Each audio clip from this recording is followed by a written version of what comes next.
another bang. All the Muslim cars now, with your bag it up. Light up my card with a sweet one bliss. Someone flips me a bag it up. Say, oh, it's another one. It's another one, yeah. It's a full strand, yeah. Oh, it's another one. It's another one, yeah.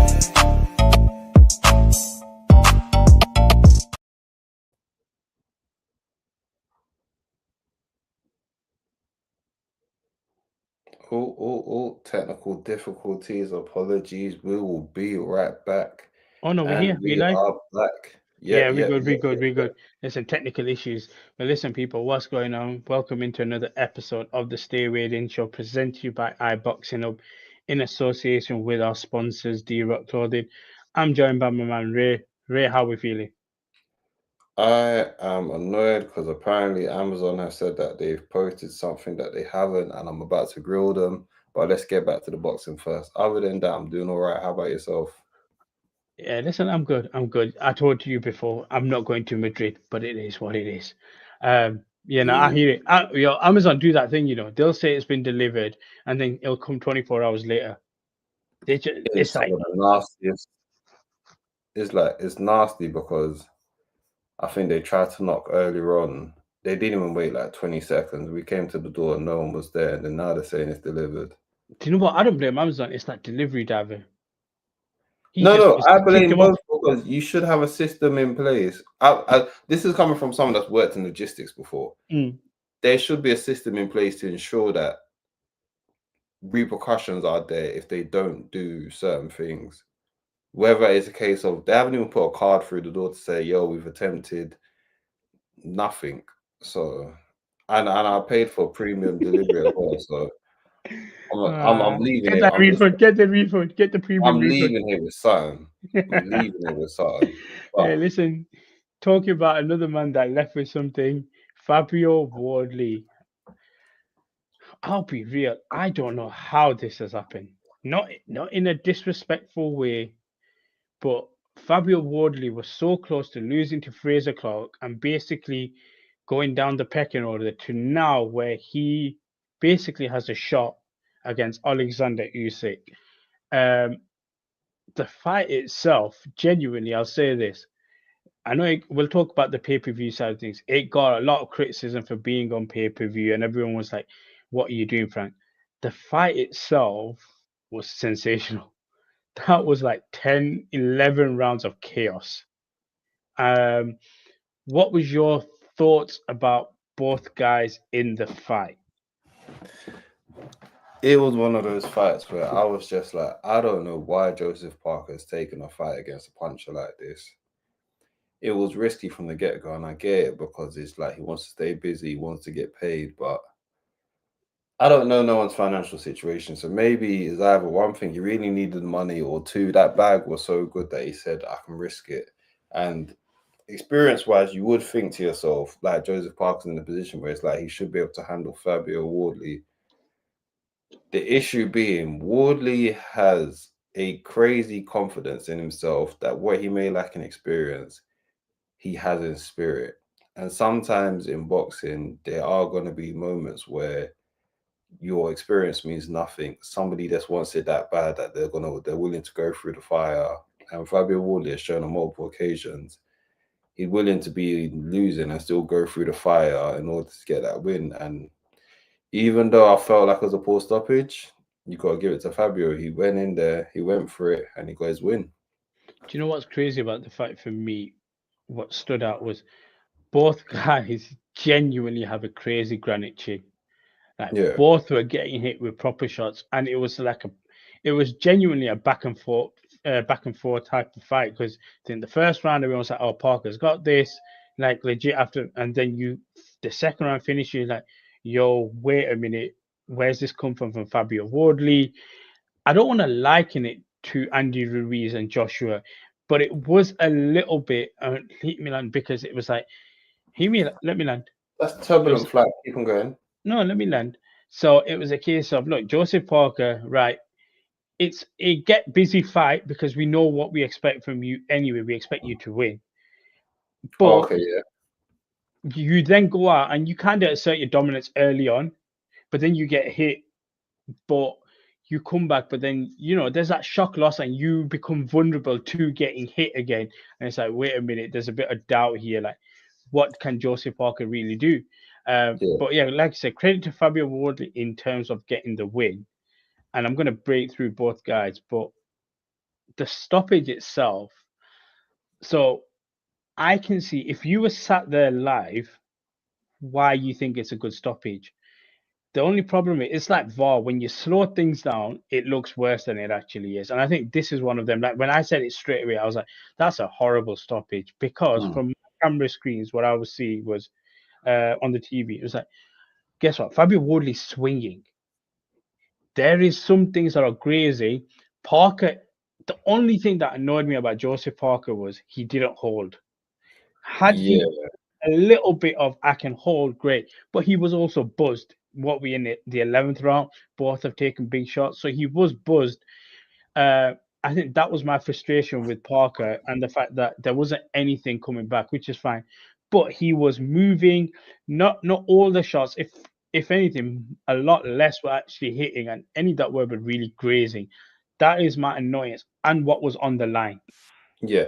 I think that's the bit that it was like, come on, we're so close to the end of the fight. Screw it.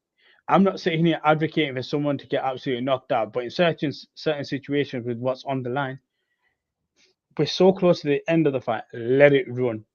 And that's my frustrating part. But I can also see, when you are there live and in that moment, here's a guy, and I say he's a heavyweight guy that is just unleashing on another man that is that's staggered, that's been through it, that's not holding. And I can see why the stoppage was called. But you said it was a poor stoppage in your mind. It was more flurries were being thrown, but nothing too clean was being landed. And I think the annoyance comes where it was just like, I think there might have been one, let's say he threw 10 punches and one uppercut landed. And what I will say on Joseph Parker's part, I think he was trying to roll with the punches and he was doing rope-a-dope. But the issue is, when you're tired and you look sluggish, it does look, I'll give the ref the benefit of the doubt. Joseph Parker kind of gave him a bit of bait to bite on. Even though I feel like the fix was in, I do feel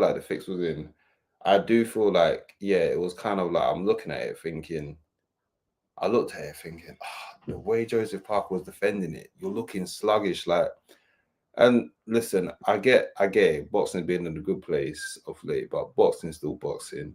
You're the away fighter. If you give them a reason to screw you over, they will. And that's, for me, that's what happened. Joseph Parker gave them a reason, because you saw it, like he was just on the ropes, like sluggish, but at heavyweight, and you're tired and you're like defending like that. Like I said, it just looks sluggish. It's not that.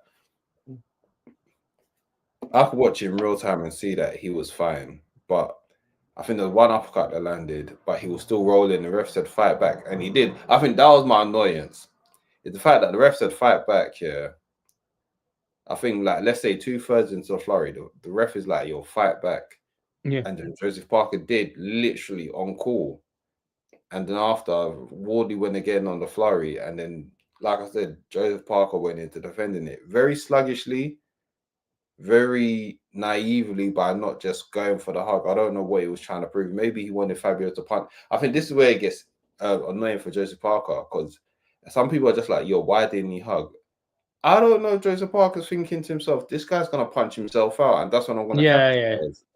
So that's also why Joseph Parker got screwed over, because he's probably waiting for him like, okay, I know 2 or 3 punches more, you're going to be exhausted and there's still time left. And that's when I'm going to go on the flurry. And he was robbed of that. Very disgustingly robbed of that. Just quickly to the comments. Trey saying, yes, bros. Big up to Abbas and Sugar Ray. And great to see you. We appreciate you. So before I talk about Wardley, I'm going to say something. But I think I want to say I've said this a little bit before about Joseph Parker. I appreciate the run that he got to where he was and the position he was. But I want to say, in the archives, I must have said, because I've thought about it, the run was kind of overrated. Let's not do that. No, let me land on it. Let me land on it, You've right? been flying some shaky planes. No. Go on. Shout out to PIA with direct flights from Manchester to Pakistan, but that's beside the point. Hopefully, they're not as shaky as they were before. Hear me out. Deontay Wilder. Mm-hmm. We know what Deontay Wilder's going to become, right? And this was what 2023. Again, you go the distance with him. Since then, he's been knocked out by Zhile Zhang. You get a majority decision victory against Zhile Zhang. This is a man that basically, after 5 rounds, tires out anyway. So let's not do that. No. Just let me land. Zhang before that had momentum. 2024 Zhang. Yeah, okay, he had fine. Momentum, so let's not do that. He neutralized him, but you know what I mean. He had momentum, so let's not do that. But go on. Yeah, I mean, we see what Cabello did to Zhile Zhang after the fact, not before. But go on. Okay, and then for me, we get one of the worst excuses of a fighter right now in heavyweight boxing, which is Martin Bakole. He took the fight, short notice, fair enough, but we all knew exactly what was going to happen that fight. So that's my point. Leading up to this Fabio Wardley fight, whilst we can appreciate the fact that he was on a 3-fight win streak against 3 credible names, if you really break down what they are, the run is kind of overrated, in my opinion. So, and I fell into it, I'm not going to lie, I kind of fell into white collar fighter, in Fabio Wardley, not really amounted to much. Joseph Parker's boxing IQ should realistically run him through the ground and win the fight quite comfortably. But when you do sit back and take a step back, the run for me that Joseph Parker was on was a little bit more overrated than what it was. I was more giving credit to the consistency of where we thought he was in his career and the comeback he made. Zhang was a good fighter, especially after getting stopped by Joe Joyce. We all thought, okay, that's it, end of the line. So the fact that he was able to build himself up, and listen, I also say, if we're doing this to Joseph Parker, careful who else we might have to do this to at heavyweight, because then it's looking. No, it will be a thing. Like, it's looking spooky for a lot of people not called Usyk. That's all I'm saying. Yeah, no, it will be, because I'll be honest, Daniel Dubois is gonna do a comeback as well. The assumption is, the only problem with Daniel Dubois is you fought or you've got a win against one of the best heavyweights Britain's ever had in Anthony Joshua. So regardless of what happens in your comeback, guess what? We can still go back to you possibly being one of the main reasons why we've not seen. No, you are the main reason why we've not seen Anthony Joshua for the what? I wouldn't go all the way there, but I hear it. It's a narrative they can run. No, let's say Anthony Joshua beat Daniel Dubois. Do you think Anthony Joshua is out for as long as he is? No, yes and no. The answer is no. No. Because he would have a reduced. I'm thinking he would have a reduced schedule anyway. Because I think where he's in his career, he's just more taken. It's not like he's some pariah. He's just more taking advantage of where he's in his career. Where it's just like, do you know what? I've done what I've done. Let me take some time off, get some much needed surgery, and I'm gonna fight the fights I want to fight from now on. But but my point I don't want it to sound like he got beat and he just doesn't want to show his face no more. That's my issue. Oh no, I get that, but my whole thing is, had he beaten Daniel Dubois at that point, even if he needed surgery. Oh no, he'll be IBF champ. He'll be more active. Yeah, that's what I mean. So the activity or that surgery that might have been needed would have come a bit sooner than a bit later. I think he wouldn't even I'm doing bad. He wouldn't have even had the surgery if it wasn't for the fact that for the belt. So Daniel Dubois, when he comes back, it's going to be like, okay, cool, you might have been 1, 2, 3, but guess what? When we get to 4, realistically, is it that good of a comeback? But like I said, he's got that age in him. Parker, the first time he was champion, and then he fought AJ and lost, it was like, okay, you had the belts, but you know, we knew you really wasn't that guy. This felt like, okay, if Joseph Parker can get over the line here, there could be a bit more momentum where, even though he's 33, there's a fear factor to fighting Joseph Parker because of how skilled he is and stuff like Yeah. that. He did drop the ball though. I'll be honest, he dropped the ball. Where does he go though from here?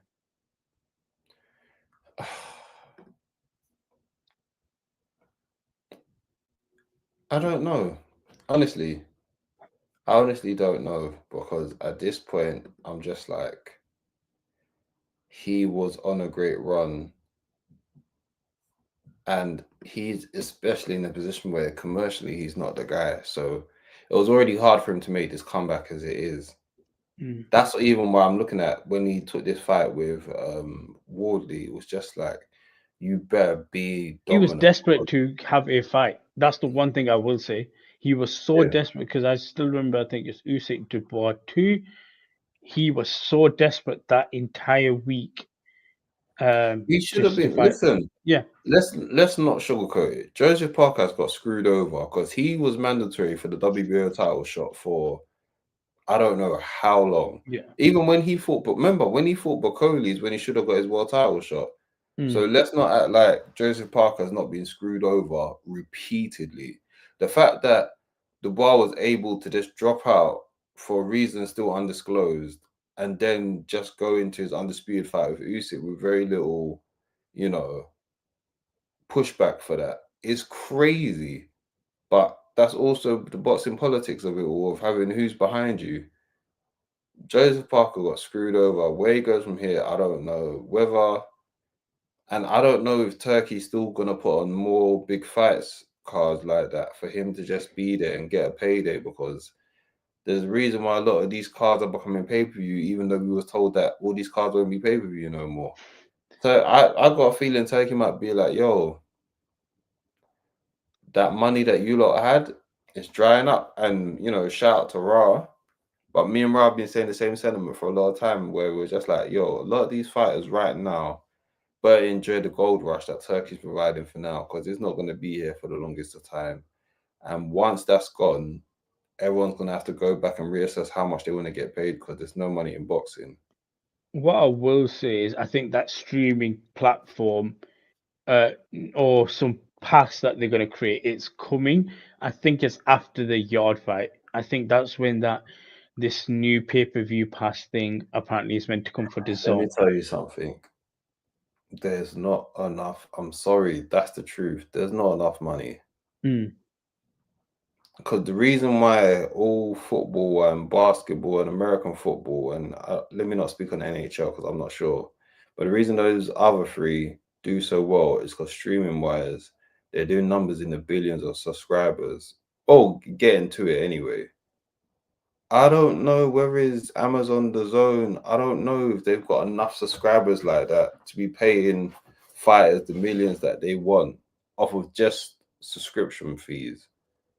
Football can do that because just off subscription fees, there's enough people that want to tune in. Oh, have you seen how much people pay for the Premier League? Sky give up anything and everything to make sure, guess what, you are coming to us to watch more Premier League games than anywhere else. And this is what I've always said, this is what I've been saying about boxing for the last how many years, where I'm just like, the platform that is on is almost like you're ahead of the curve knowing that you have to go onto an app, but it's almost like you're too ahead of the curve where there's a gap between streaming and people that still use traditional TV or smart TVs at least, that still need connecting with. And I feel like, yeah, having a channel is still necessary. I don't know how much TV channels, TV stations were paying boxing promoters to stay there. Maybe they weren't paying enough and the Zone was offering more, but I just feel like there's a reason why, and the UFC, for as many faults, there's a reason why they do so well. It's because they know how to connect with people through streaming, and they still make sure that they stick to their traditional TV audience. And I feel like that's where boxing is losing a big part of its push, where it's just like the TV audience is wading, and it wasn't that strong in the first place. I think for me, I did not mind how DAZN started, where it was like, here we go, we're gonna give you, I think it was Triple G and Canelo, like cool, whatever, but we're gonna do a few other things. But because it built itself as the home or the hub of boxing, it was like, we'll grab this promoter, that promoter, and we will be. It's like, in a way, the WWE network for boxing. Because every promoter is on there. There is always something running to do with boxing on there. The only problem with it is, and I know we're going to talk about Wardley soon, but the only problem with it is, guess what the WWE network allowed me to do? I was paying one fee that entire month. I was getting whatever I wanted. You weren't charging me extra for Royal Rumble, WrestleMania, or anything. Even if you said we have 4 events, the same. I do not mind what TNT do. To be fair, when it comes to the UFC, there's 3 events throughout the year where you're gonna have to pay the pay-per-view cost. Like Tom Aspinall just this past, you're gonna have to pay the.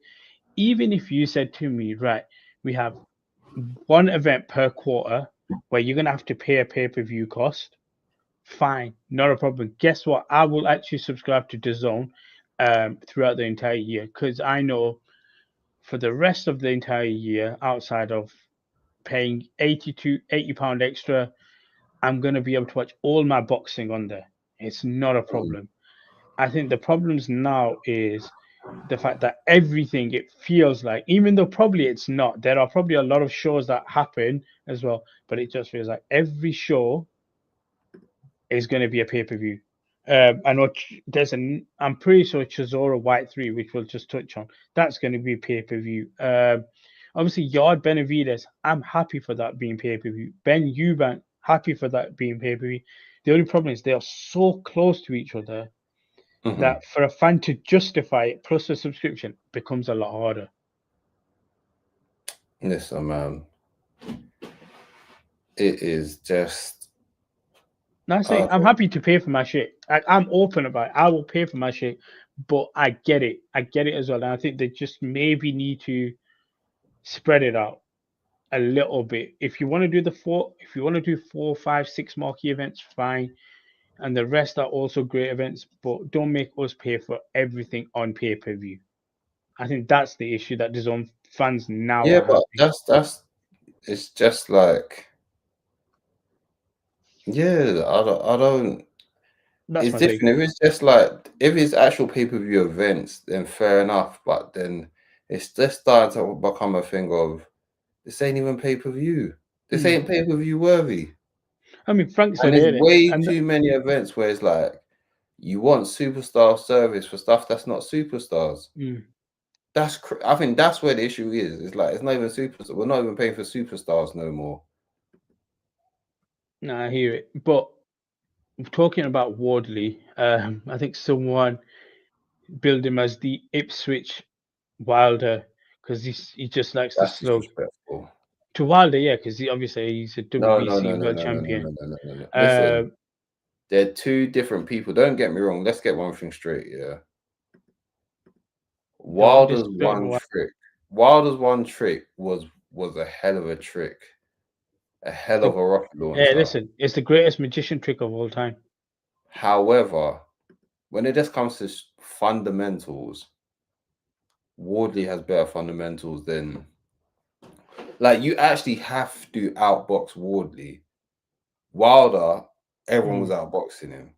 There's a big difference. He just had that. I mean, I hear that, but my whole point being getting outboxed by Joseph Parker is not a disgrace. Yeah, but you were also outboxed by Justice Hoodoo. No. Guess no. Wilder was getting outboxed by nearly anyone decent. Yeah. Listen, the Fraser Clark fight, you basically went the distance. Guess how you won the second one? You knocked him out within first round. No. Fraser Clark, yeah. The fact that Fraser Clark, that level at that time, was Fabio Wardley's level, where it's just like, all right, cool. This is like British/European level. You're going up against someone that's, decent amateur career, even though, Wardley came up through white collar. The fact that he didn't get completely taken out by Fraser Clark. That's admirable. That the fact that with your experience, you was able to keep up skill wise with Clark. Whereas, like I said, he wasn't blown out of the water and then won by a late knockout. It's like, no, it was a But tough he did bout. do that against Justice Uli. He was blown out of that water. No, for sure. That fair enough. But even then, And then my whole it point is, wasn't if you look at as the Wilder's rematch, style. Wilder's style is his name without the ER. He's just absolutely swinging for the fences, hoping. But if you look at the rematch, who was it?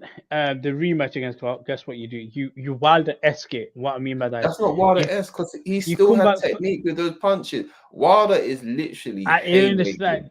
He is a bit more of a psycho when he thinks. Wardley at least is like he's throwing a straight punch.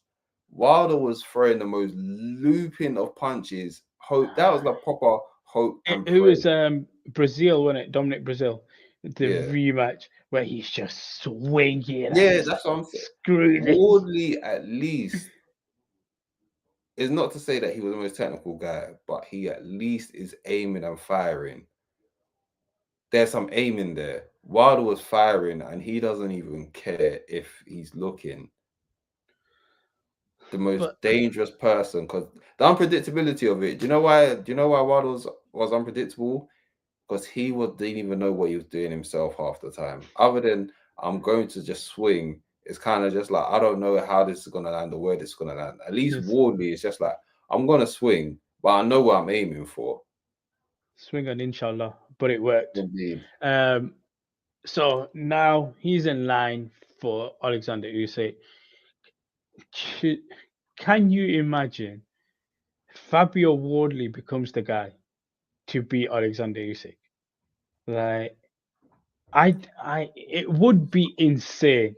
Do I see it happening? Absolutely not. Let me tell you something. The luck, right? If you are going with that tactic, sometimes it can happen against lesser guys. I get it. If you think Usyk is that slack as Joseph Parker was with like just looking sluggish and whatnot, this is a guy that, and listen, Tyson Fury pushed Usyk to the limit. And like we've always said about Usyk, there's something about that guy where he goes into his reserves when he needs to win a round. He will find a way to push through. I remember that first Fury fight. Those I think was like from round 4 to 6. Yeah, Fury was landing some uppercuts, and Usyk's poker face was amazing because if you look at the replay, Fury really was landing flush, and Usyk just carried on like, no, it was nothing. If you think that guy is going to be so slack that he would lose discipline in how he acts the punches, you are crazy. There is no way. You know, like how we're saying that. I mean, obviously we can't think for Fabio Wardley, but at this point, when let's say he's sitting down right now, let's go back Saturday night, O2 ends. He's sitting down. He's got this shot against Alexander Usyk. Mm-hmm. Realistically, in his head, how much of a percentage do you think he's thinking, I can get this job done versus I am happy just to collect my check? Oh no, who you saying, Wardley or Parker? Wardley. Oh no! Don't get that. I said this at the beginning. Usyk. Wardley fights with a certain delusion, which you want your fighter to have. Is a healthy. I say Wardley fights with the healthy delusional balance that Wilder had before the second Fury fight, where it's just like, I don't know how, but some way I'm punching a hole through this person. And I feel like you need that fighting spirit, but there is going to be a point where you're going to come up against someone where it's just like your fighting spirit is not going to be enough. Yes, against the not so top guys, you got a chance. When you're against the elite or one of the best of all time, you will not get that chance of let me just like fighting spirit my way through. This is not an anime. This ain't Hajime no Ippo. If you know, you know. This ain't no heroic cartoons. Like against the best of the best, you can't just think. You can't just hope and pray. The same Movado. Brother, it's not happening against Usyk. Hey, listen, war by name, war by nature. Absolutely. Just quickly, because You can correct me, yeah, because I genuinely, if I'm not wrong, there's a curfew in London, right? 11 o'clock. Yeah. How much money has Frank Warren lost then? Because that ran till what, 11:45 at least, 11:30. Listen, man, I don't know. I don't want to know. All of Fish All I Eyes can, ain't new. Listen, Fish Eyes ain't new to this. He's true to this. So yeah, because you can't put it genuinely, past him that he's cool with paying it because there might be, you know what I'm saying? genuinely, I was he's got thinking money about to cover it. my whole thing. My whole thing was not even about the fight. As it got closer, I'm thinking, yo, wait a minute, we're hitting 11. I'm genuinely texting every single person I know from London. I'm like, ain't you guys got a curfew? Like, what's going on here? Like, and yeah, everyone came back to me and was like, yeah, there's a curfew and you got to pay money to go over this shit. But sticking with heavyweight boxing, quickly go over Derek Chisora's final fight. Looks like Dillian White 3. Do you know what? I'm happy for my guy. Just get that win, sail off, and enjoy it. I'm happy for it. It is I am kind of surprised it's not happening in London, and I'm kind of surprised it's back in Manny. I don't know if that was a thing of Moses was originally meant to be the headline on that card, and since it didn't, we'll put Chisora in because I believe it was a case of Chisora was originally meant to be at the core main, and then Moses being the main event. But yeah, it's for me. It seems like a fun, nice little way to end. I would have liked it for a title personally. I would have loved for him to fight Alexander Usyk one more time, but this time for the belts. Clearly not happening. But you know what? Fair play to Derek Chisora. I genuinely think if I can get that arena because of what I saw when it was 49 was like, oh, okay, yeah, everyone genuinely loved Derek Chisora for that tier. So I think 50, we might get some tears. Let me tell you something. If Chisora finally gets that win over Dillian White, shout out to him because obviously their second fight, I think it was close, and then he got the point deduction, and then Chisora just threw everything through the kitchen sink at White in just an attempt, and yeah, it backfired. So imagine if now it's just that Chisora is just in a better place, and Dillian White ain't what he used to be, and he's not in the same place that he used to be. So I'm not mad at it. Being pay-per-view though, once again, listen, anyone that was cussing PBC, everyone's in that same boat we're in right now. I quickly got to talk about it. Floyd Mayweather, Manny Pacquiao. I told every single person, I am shamelessly telling you all again on camera, when or if that fight happens, I am fully supporting that shit. Here's my thing.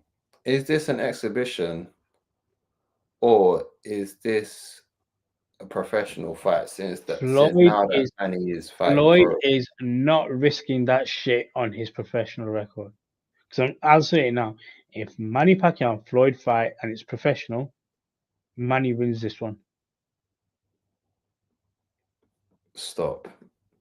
No, I'm being serious. No, I'll be serious. No, I think no. Do you know why? Because I've seen. Listen. Now, don't get me wrong. I understand what Floyd can do. It's a lifestyle to Floyd. Yeah, Floyd I hear it. We see it all the time. Floyd will still put up videos of him doing more training than actual boxers do, just to keep ticking, just for the lifestyle. I don't know if Pacquiao has been ticking over like that whilst he was retired. So my thing is, just because Pacquiao came back for a pro fight, I don't know. Hey, listen, that pro fight he should have won as well. He could have been sitting here as a champion. It was a horrible fight. He didn't even look great in it. That's the only reason why when you're saying Pacquiao might win, I'm just like, he didn't even look great in it. If Pacquiao came back and he looked great, yeah, then I'll be like maybe, but he didn't look great in it. He still looked his age. So I'm looking at that. It was more marking against Barrios than anything. So I'm looking at this fight like Floyd can maybe still win this. But if his exhibition, I'm just not going to pay attention. I ain't going to care about if his exhibitions. But listen, I lie. I say this, I ain't going to care about Gervonta Tank. Guess what I'm doing? I'm running a side-by-side. Paul. Oh, yeah, Gervonta Paul. You're covering. I still haven't seen a second of Paul versus Tyson. I don't care to see a second of Gervonta versus Paul. Do you know what's funny? You probably will do because it's running side by side with Islam. Is what? Say that again. When Islam fights on November 14th, 15th, it's on the same night. So if you're watching if you're watching the UFC, it will probably be a case of you're awake. Screw it. I think you don't know. No, I'm gonna go sleep because it's gonna be late, and I'm gonna say thank you very much. Hopefully, inshallah, Islam 2-time UFC champion at welterweight, and hopefully Leon Edwards win as well. But after that, I'm gonna be like, oh, would you look at that? It's 5-something in the morning. Let me go sleep. I'll find a way to watch it. And do you know what I'm gonna do afterwards? I'm gonna go to sleep for a few hours, then I'm gonna get back up, and then I'm gonna go see John Cena. Oh, Comic-Con. Yeah. I am with all you nerds. I'm gonna wear a costume as well. You know what? I'm wearing the jorts. I need to find some jorts. I've got the t-shirt. I've got the fucking cap. I'm gonna find the tea towel. Sometimes in life, I'm just like, you know what? Fair enough. Do you, man? I can't even hate on it. But yeah, listen, guys, we're gonna wrap up today's episode. As always, like, share, subscribe. You know what's crazy? We've got Eubank Ben coming up in what, about 2 and a bit weeks, 3 weeks. What does Stephen A say? I'm here to tell you right now. We don't care. We don't care. Listen, we're gonna go into a debate about that shit as well. But yeah, guys, like, share, subscribe. Until next time, peace.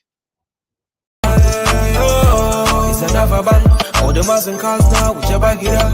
Light up my card with a sweet one, please. Someone flicks me a back by it. Oh, it's another one. It's another one, yeah. It's a full strand, yeah. Oh, it's another one. It's another one, yeah.